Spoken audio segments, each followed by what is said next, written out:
Welcome back. Now let's see how Nigeria's local currency, the naira, is faring at the forex market today. And to do just that is a fixed income dealer at GT Bank, Chioma Udu.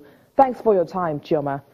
Good afternoon, Chioma. How has the naira fared so far at the FX market this week? Okay, we've seen the naira continue to strengthen at the FX market, especially on the I&E window, where we've done trades as low as 360, 359. And when I mean trades, we've done volume. So there's a continued strength of the naira as we see more dollar liquidity come into the market. Has there been any intervention from the central bank this week? If not, is there going to be any before the week runs out? We have seen the central bank coming to the market to intervene. They sold at wholesale and retail this week, and we don't expect any more intervention from them, but we expect that we'll see more inflows from the I&E window. What direction are we likely to see the naira in the coming days? If the naira liquidity in the market is still very low, we'll see the naira strengthen, as in we'll see the rates about 360, 359. Chioma Udu, FX dealer at GT Bank, thanks for your time. In the meantime, a $488 million FX futures contract quoted on FMDQ OTC Securities Exchange matures today. A statement from over-the-counter securities exchange on Tuesday says the 14th FX futures contract will settle and be replaced with another dated contract by the Central Bank of Nigeria. The OTC FX contract has been steadily issued by the financial regulator on FMDQ OTC, providing a window for forex users to hedge their future foreign exchange requirements against market volatility. A Nigerian company is carving a niche in the poultry industry by processing colored hard-boiled eggs. The eggs have a shelf life of 5 weeks without refrigeration. A Nigerian company eager to increase the consumption of eggs in a West African country has introduced colored hard-boiled eggs into the market. The company, launched in May 2017, is hoping to get every Nigerian to consume 300 eggs annually. Nigerians currently consume about 80 eggs per person every year. The eggs are first cleaned up and then placed on a machine to cook, after which they are sprayed with food color. The hard-boiled eggs are said to remain fresh for up to 5 weeks after processing. Tolulala Olumide is the executive director of Fortuna Food and Bottling Company. One of the things that we came across a few years ago was these boiled eggs in Eastern Europe, in Austria, Germany. It's actually quite popular already in those places. And so we realized that the egg consumption in a lot of those places is quite high, very reasonably high. And one of the reasons is because they have these convenient boiled egg products. And so we thought we would bring that into this market to also help to drive up the egg consumption in Nigeria.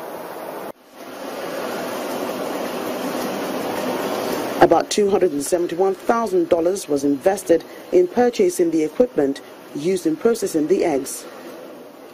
When ready, the eggs are packed in trays that hold different quantities. Depending on the size of the pack, prices range from about 120 naira per egg. The food color is said to be safe and helps in preserving the eggs. The colors that we put on these eggs are the same colors that you'll find in your cakes and your sweets and your candies and stuff like that. They're food-grade colors. They're completely edible, completely consumable, and so they are safe to ingest. However, the eggs, the color stays on the shell, and it's not. We don't expect you to actually consume it.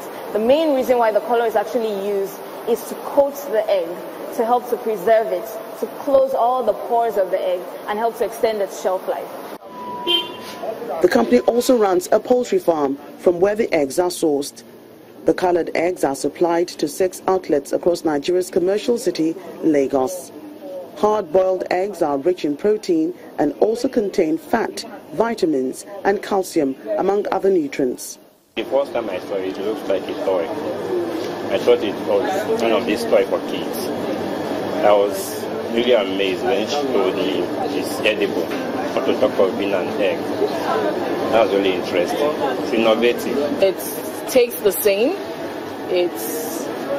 And I think it's going to be a lot easier for lots of mothers to prepare lunch bags for children, to go to work, and it's a simple and healthy alternative. The company is working to expand its production and supply more eggs to other parts of the country and change the way people take their eggs here. ArcelorMittal South Africa is considering job cuts and restructuring to save costs in a challenging global steel market and recession at home. The steel maker, which is majority owned by a top global producer, ArcelorMittal, wants to cut costs and restructure in the next 6 months. The company anticipates that more than 50 employees could be affected.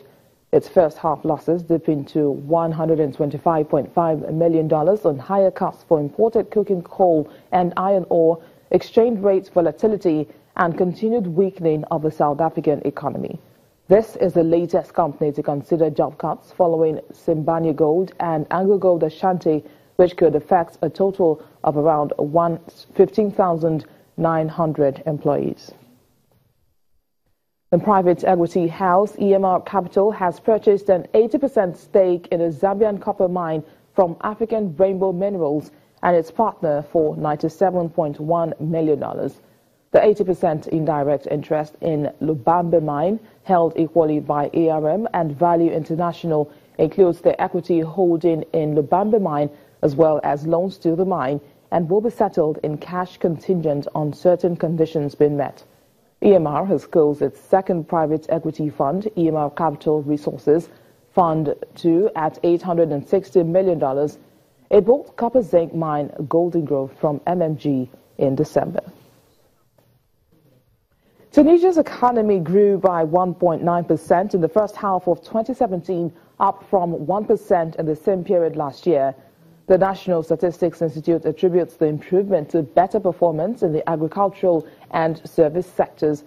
Foreign trade registered a year-on-year growth rate of 15.9% in the first 7 months of this year, while unemployment rate reached 15.5%. Inflation stood at 5.6% by July this year. The Statistics Agency expects the Tunisian economy to grow by over 2% this year, despite high unemployment and inflation rate.